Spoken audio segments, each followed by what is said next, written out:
साधारण नहीं।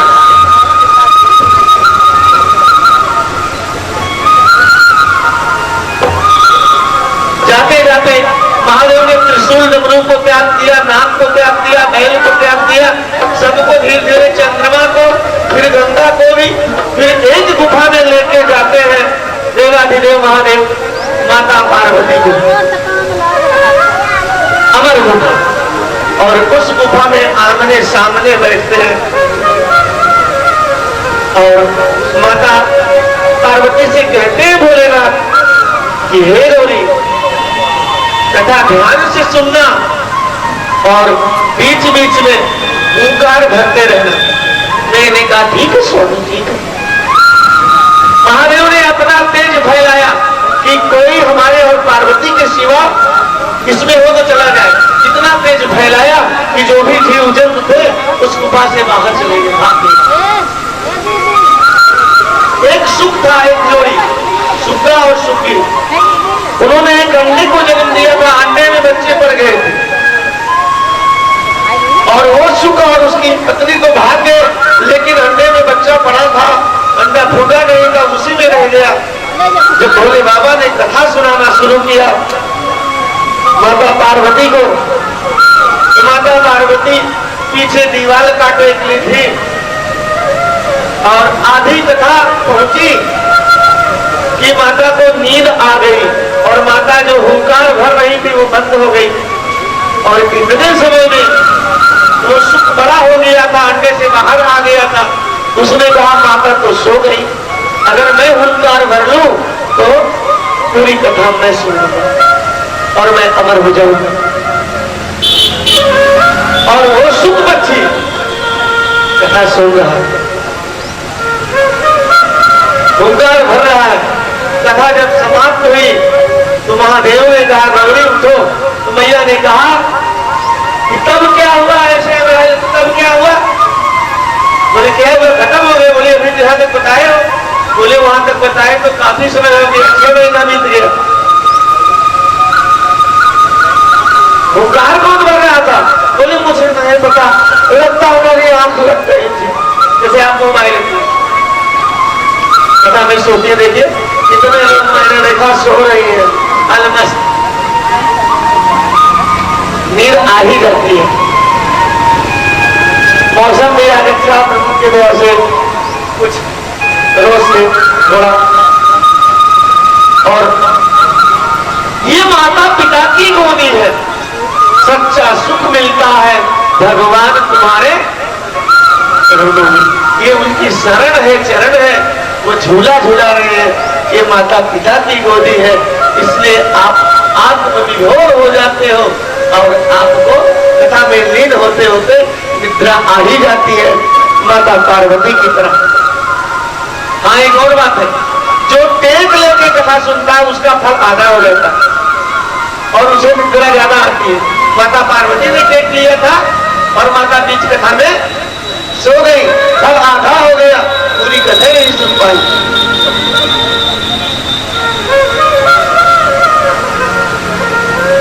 बोले बाबा, तब तक महादेव ने तेज फैलाया अपना, वो सुख भागने लगा।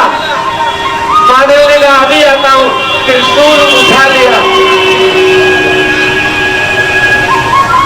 और वो सुख पक्षी तीनों लोक में भागने लगा आश्रय के लिए। किसी ने आश्रय नहीं दिया, ब्रह्म लोक गया। ब्रह्मा जी ने कहा ठीक है, अब कोई डर नहीं। फिर पूछा कौन है आपके पीछे लगा? बोले महादेव। ब्रह्मा जी ने कहा तुम तो भाग जाओ। बोले क्यों? आपने कहा बचाने को? बोले काल से बचाया जा सकता है और महाकाल से नहीं।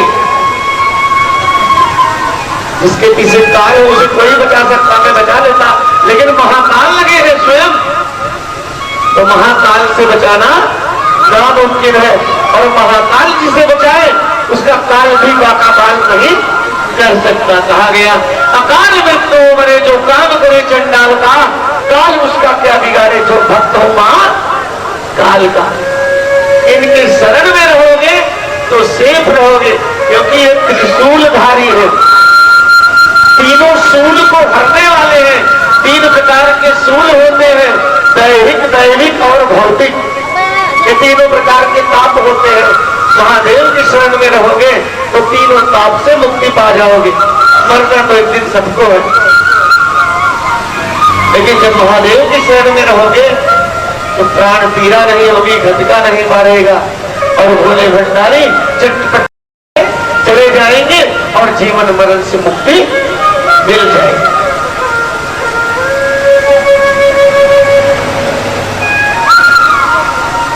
विष्णु जी के पास गया वैकुंठ धाम, विष्णु जी ने भी बता दिया।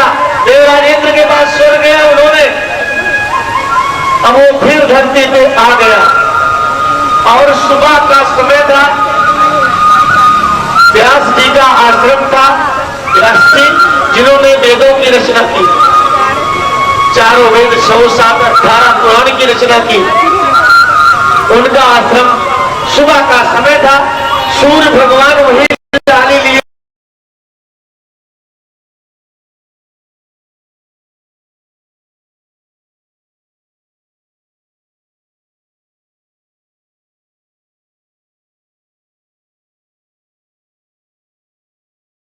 सूर्य की किरण ऐसे होती है फिर ऐसे फैलती है, जब ऐसे बढ़ती है आप 1 महीना करके देख लीजिए, आपका सर बार बार दुखता हो, पैर दर्द करता हो, आपका बीपी हाई लो होता हो, कोई परेशानी हो, शुगर की परेशानी हो तो धीरे धीरे कम हो जाएगी, दवा कम लगेगी, करके देखिए।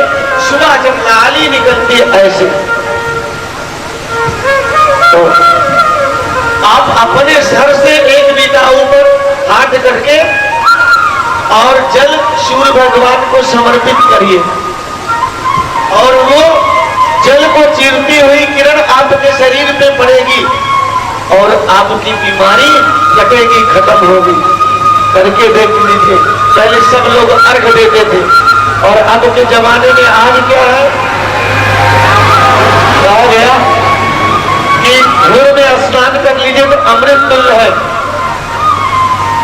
दिन निकलने के बाद करोगे तो आधा हो जाएगा पुण्य, और 8 बजे के बाद स्नान करोगे तो ना पाप मिलेगा ना पुण्य।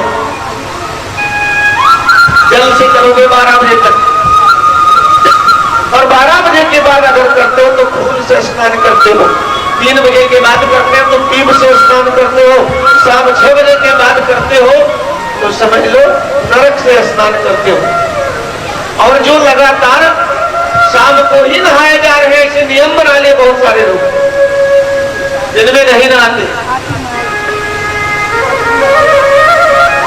आपके ऊपर संकट आ सकता है। शिव महापुराण की कथा कहती है ऐसे लोगों के जीवन में विधुर होने का, विधवा होने का ज्यादा चांस रहता है। नहीं तो अपने गांव में देख लीजिएगा, जमाने में जो वैदिक हुए होंगे पता करिए, उनके जीवन में लेट स्नान जरूर आएगा, और वही आप कर रहे हो वही आपकी बेटी भी करेगी। बेटी ससुराल जाएगी, जिंदगी नरक बन जाएगी, कभी ननद से, कभी सास से, कभी पति से नहीं कटेगा, वो भी लेट स्नान करेगी। इसलिए मैं बार बार कहता हूं कि हम लोग खेती से मिलान करते हैं, एक बार सुबह नहा लीजिए 8 बजे के अंदर में, पहले से बाद में फिर 2 बार 4 बार नहाई, कोई मतलब नहीं, लेकिन पहला स्नान जुड़ता है आपका। कोशिश करिए, और जब आप अपने में सुधार लाएंगे तो आपके बाल बच्चे में, आप सुबह नहाने की कोशिश करेंगे तभी तो आपके बच्चे नहाना शुरू करेंगे। घर में संस्कार बहुत जरूरी है, और आएगा कैसे, जब हम अपने में परिवर्तन करेंगे।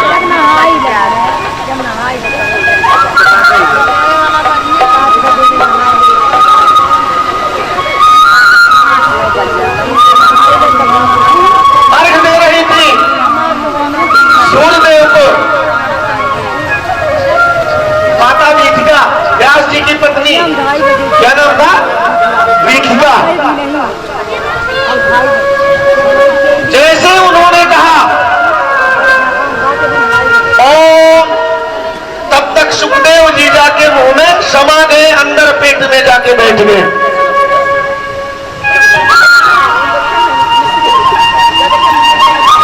आंख बंद कर लिया, जल चढ़ाया, भोले बाबा अचला फैला के सूर्य भगवान से अरज करने लगे। महादेव आके खड़े हो गए,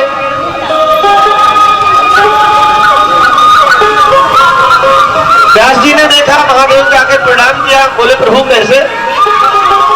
बोले एक शुक ने अमर कथा सुन ली आपके पत्नी के पेट में। बोले प्रभु तो अमर हो गए, आप कैसे? आप मेरी पत्नी भी मारी जाएगी, वही तो सोच रहा हूं। व्यास जी ने कहा प्रभु एक बात कहूं, बोलिए कहिए। बोले जब उसने कथा सुन ली तो अमर हो गया, कैसे मारेंगे आप उसे? महादेव ने कहा देखिए मैंने क्रोध में अपना विवेक खो दिया, तो इसलिए क्रोध मत करो हो सके तो, क्योंकि क्रोध पाप का मूल होता है, जड़। और क्रोध का आहार क्या है? बुद्धि, ज्ञान। ये सबसे पहले बुद्धि को खाता है और आपको सोचने समझने की शक्ति बुद्धि से आती खत्म कर देगा और एक के बाद एक गलत काम आप करते रहो। महादेव वापस चले गए। सुखदेव और पेट के अंदर गीतिका और व्यास जी कह रहे निकल आओ। सुखदेव जी कहते मैं नहीं निकलूंगा, बहुत थक गया हूं तीनों लोक में भ्रमण करते करते, मुझे अच्छा स्थान मिल गया है। बोले तब? बोले अभी नहीं आऊंगा। बोले आ जाओ, मैं तुम्हारी माँ ऐसी हूं। सुखदेव जी ने अंदर से कहा क्या माँ हो? माँ के नाम को कोई कलंकित मत बनाओ, ये कहीं तो जगह माँ का है, स्थान ऊंचा। दुनिया की माताओं में ये पेट में रखती है, आप में आज ही आपके गर्भ में गया और आज ही आप निकाल रही हो। माँ के नाम को तो बदनाम मत करो। बोली तब? बोले अभी नहीं आऊंगा।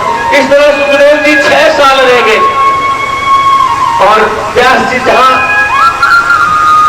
कथा करते उनकी पत्नी गीतिका सुनती और अंदर सुखदेव जी सुनते। पेट में ही 4 वेद 7 18 पुराण का ज्ञान हो गया। इसीलिए शिव महापुराण की कथा कहती है कि सबसे ज्यादा कथा हमारे घर की बहू को, बेटी को जो गर्भावती उन्हें सुननी चाहिए, क्योंकि जब आप सुनती है तो आपके अंदर जो पल रहा है बच्चा वो भी सुनता है। और इतिहास उठा के देख लीजिए, सुभद्रा के गर्भ में मन्नू ने सुना चक्रव्यूह की रचना 6 फाटक तक सो गई, उन्हें 6 तक याद रहा। और भक्त प्रहलाद नारद जी के आश्रम में अपने माता कयादू के पेट में कथा सुनी, श्री हरि के भक्त बन गए विष्णु के। बहुत भव्यता हमारा। तो आप कथा सुनिए, जितने सासू माँ लोग हैं वो जाके अपनी बहू को भी बताए, बेटी को भी, पति को भी। धीरे धीरे बदलाव आएगा, एकाएक नहीं आएगा, धीरे धीरे आएगा, लेकिन भरोसा रखिए। इस तरह से वो सुखदेव जी थे, भोले बाबा से चले गए।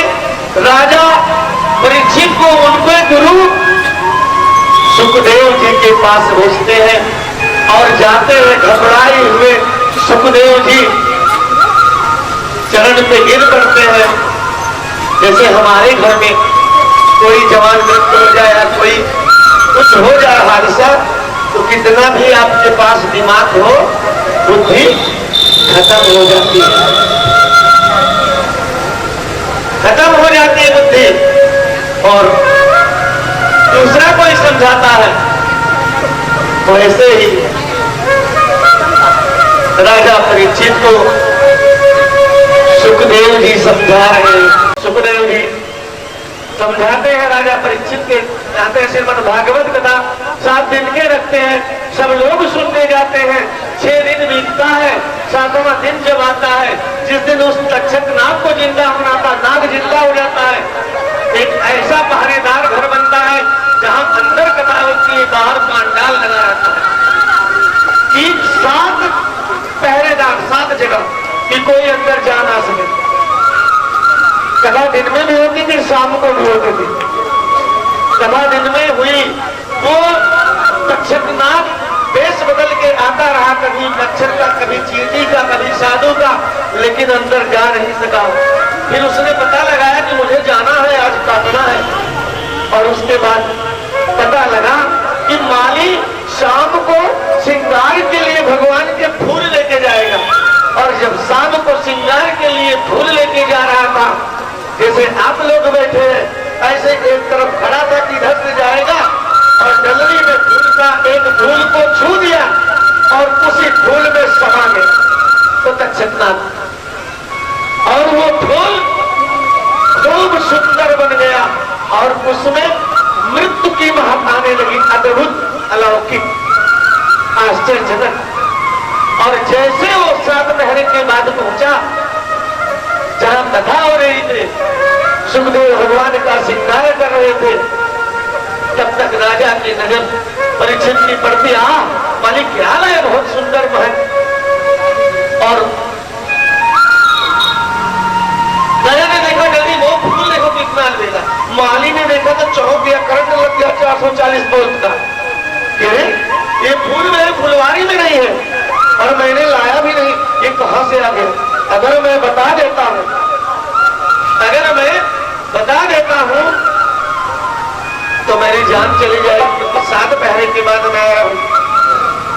कहा प्रभु, राजा साहब नया पेड़ लगाया हूं, पहला फूल है। बोले फूल मुझे रोज ला के देना। वो फूल एक राजा ने ले लिया, बाकी फूल सबको दे दिया। उनको सुखदेव जी को भगवान का श्रृंगार करने लगे और राजा वो फूल की बात माली चला गया, ले रहे हैं। एक बार सुना, 2 बार सुना, तीसरी बार जब ले रहे सुगंध, तब तक जैसे ले जाते उसमें से खाद निकला और राजा परीक्षित के यहीं पे मार देता है।